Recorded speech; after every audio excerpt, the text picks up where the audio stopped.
kok belum meninggal? Ya karena rezekinya belum habis. Rezekinya habis meninggal.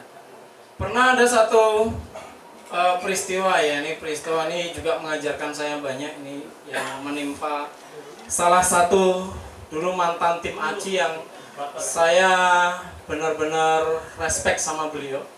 Ya. Satu-satunya tim ACI yang sepertinya sepanjang perjalanan saya memimpin ACI sampai hari ini, ketika beliau pamit dari ACI itu, saya sampai meneteskan air mata, merasa sedih banget ketika beliau memilih untuk keluar. Sedihnya bukan karena wah ditinggalkan nanti ACI gimana, enggak, karena beliau meninggalkannya dengan penuh tanggung jawab, menyiapkan dulu semua perangkatnya, timnya, sehingga pada saat keluar aman, ACI aman. Saya menangisi karena ini teman perjuangan saya dulu ketika membangun ACI. Saat ACI sudah mulai mendapatkan buahnya, kenapa kok kemudian ditinggal? Tapi kemudian karena saya tahu beliau meninggalkan ACI itu karena mendapatkan amanah yang lebih besar dan lebih baik dibanding di ACI, alhamdulillah jadi lebih legowo. Ya, dan beliau sudah meninggal, ya, orang ini sudah meninggal, namanya Mas Lukmana. Kita kirimkan Al-Fatihah buat beliau, Al-Fatihah.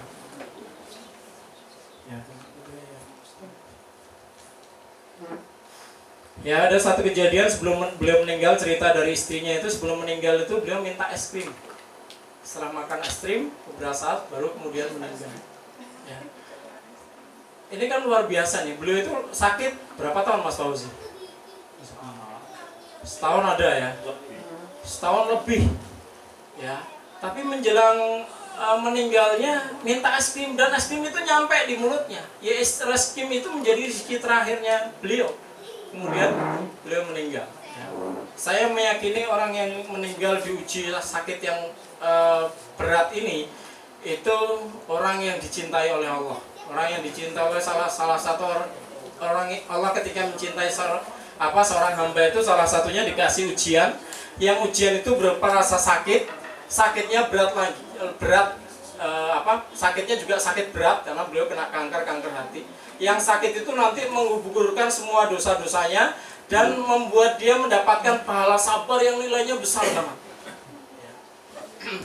Nah, ketika saya dengar ini, kayaknya saya tahu prinsip ini, bahwa rezeki kita itu tidak akan pernah meninggalkan kita hingga ajal menjemput. Jadi jangan pernah khawatir dengan rezeki. Dan rezeki kita tidak akan pernah bisa diambil oleh orang lain. Ya. Rizki kita tidak pernah bisa dicuri oleh orang lain. Jadi tidak ada ceritanya orang mencuri rizki kita, itu tidak ada. Yang ada dia sedang mencuri rizkinya sendiri. Harusnya bisa dia dapatkan dengan cara yang halal, dia dapatkan dengan cara yang haram. Ada satu kisah dari Ali bin Abi Thalib ya. Ali bin Abi Thalib itu suatu saat teman-teman mengendarai kudanya, kemudian sampai di satu tempat, ya katakanlah rumah makan, ya. Lalu kemudian beliau turun, kemudian ada anak-anak kecil menawarkan jasa membersihkan pelana kudanya. Kemudian sama Ali bin Abi Thalib dipersilakan anak kecil ini membersihkan pelana kudanya. Ali bin Abi Thalib menyelesaikan urusannya. Sampai di luar, dia mendapati di atas kudanya sudah tidak ada pelana kudanya. Ternyata anak yang tadi dikasih kepercayaan untuk membersihkan pelana kudanya mencuri pelana kudanya. Kemudian Ali bin Abi Thalib ke pasar.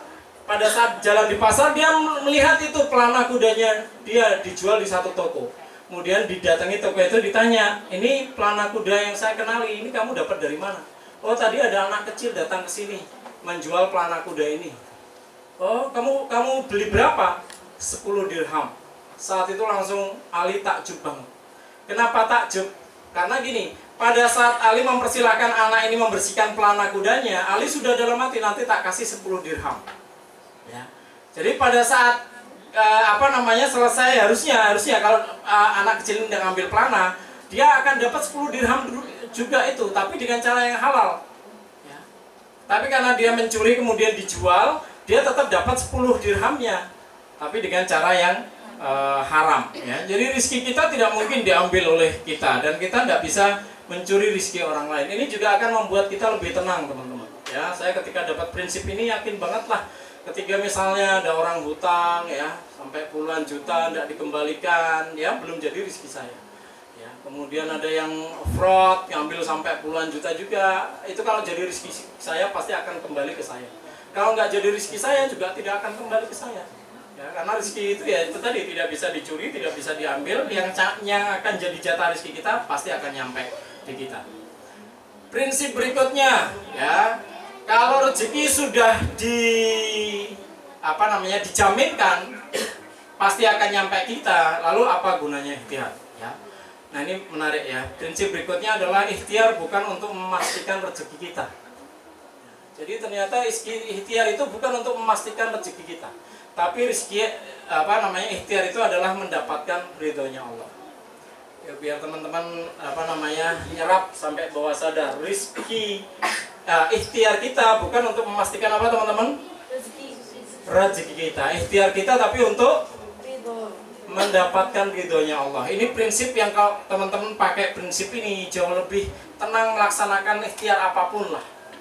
Apa efeknya ketika kita menggunakan prinsip ini? Ya, yang pertama kita akan lebih optimal dalam beramal, ya, dan terhindar dari mindset yang transaksional. Maksudnya gini, kalau kita tahu ikhtiar kita untuk mencari ridhonya Allah, kalau untuk Allah pasti kita mau melakukan lebih optimal, ya. Karena gini teman-teman, ya ini ada yang menarik ya. Islam itu sangat menghargai pekerjaan demikian tinggi dibanding agama-agama yang lain, ya. Salah satunya itu ada hadis ya. Di sini membuat saya mengoreksi banyak hal di pikiran saya ya. Hadis ini menceritakan ada seorang sahabat tuh gini, dia melihat ada seorang sahabat juga, uletnya bukan main dalam mencari dunia, dalam bekerja, dalam berwirausaha.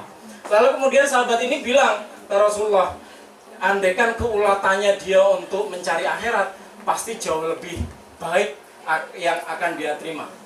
Pernyataan sahabat ini menurut teman-teman benar atau salah? Andaikan keulatan dia dalam mencari dunia dia gunakan untuk mencari akhirat, itu pasti lebih baik buat dia. Benar atau salah teman-teman? Halo, benar apa salah?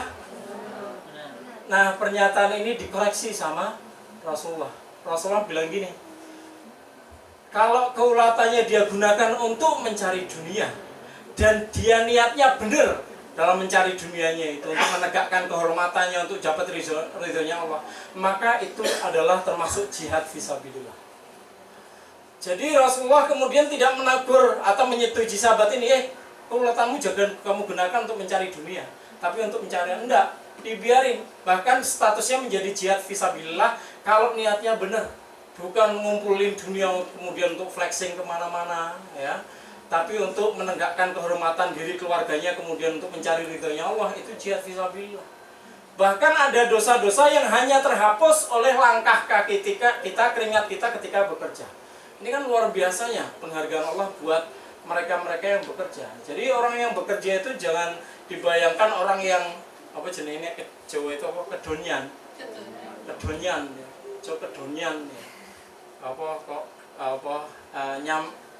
ngalang-ngalai Cina misalnya. Cina paling dianggap orang yang paling kedonyan ya. Kedonyan itu kalau kita ulet kemudian harta itu kita gunakan untuk flexing saja ya, untuk pamer sana sini dan lain sebagainya ya. Tapi kalau kita gunakan untuk menegakkan kehormatan, untuk cari ridhonya Allah, untuk bisa naik haji, untuk bisa ngumrohin orang, untuk bisa umroh, untuk bisa ngasih sedekah yang besar, maka itu bagian dari jihad fisabilillah ya, subhanallah. Ya, jadi kalau kita berikhtiarnya, teman-teman kerja di ACI, ngajar sampai malam ya, niatnya untuk cari ridhonya Allah ya, akan jauh lebih optimal dan benar-benar akan mendapatkan itu. Kemudian ikhtiar kita akan beroleh pahala dan beroleh ampunan akan dosa-dosa. Tadi sudah sampaikan ada dosa-dosa yang yang hanya akan terhapus oleh keringat kita pada saat kita bekerja. Kemudian mendapatkan rezeki yang min haitsu la yahtasib. Kadang-kadang kita gitu teman-teman. Teman-teman yang ada di haji selama ini atau pernah di luar hati pasti mengalami lah. Kita sudah ikhtiar optimal di sini tapi rezekinya nemunya tidak di sini, nemunya di sebelah sana. Ya. Kita sudah ikhtiar di sebelah sana, nemunya rezeki juga ada di sini. Sudah nyiapin ini event CG. Wah, voucher yang diambil sudah sampai ratusan siswa ya. Tim yang terlibat sudah banyak. Jekete hari H pas di jamnya hujan turun lebat, nggak ada yang datang ya. Uang yang digunakan untuk marketing sudah habis, sudah banyak. Mau minta deposit sama busana nggak enak Nanti pasti ditanya-tanya, ini deposit wis 1 juta, jalur deposit meneh nggo opo.